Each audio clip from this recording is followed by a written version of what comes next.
So I want to explain a little bit about how a professional organizing session is run. So we usually arrive on time. After all, we're professional organizers. We can't help it. Sometimes we even park around the block if we're a little bit early because we don't want to come to your house too early. It gives us a chance to catch up on emails and texts. So we try not to hover.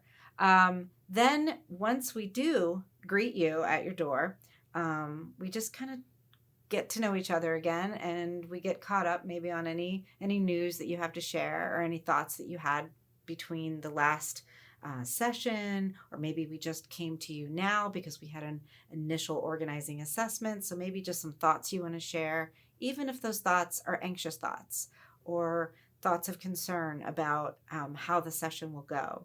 And we kind of sit down or stand and let you know what is the most comfortable way for you to go based on your priorities, based on your plan that we have written together, or just really based upon your mood.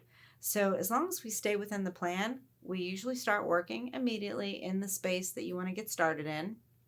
And we usually set up a couple of bins and boxes. Keep, toss, sell, or donate are the main four. And sometimes I do a fifth box called I don't know, because sometimes you don't know what to do with something, but we need to keep working. So that is one of the methods that we use during a session. I'll talk in another video about how the session can go and then how it ends.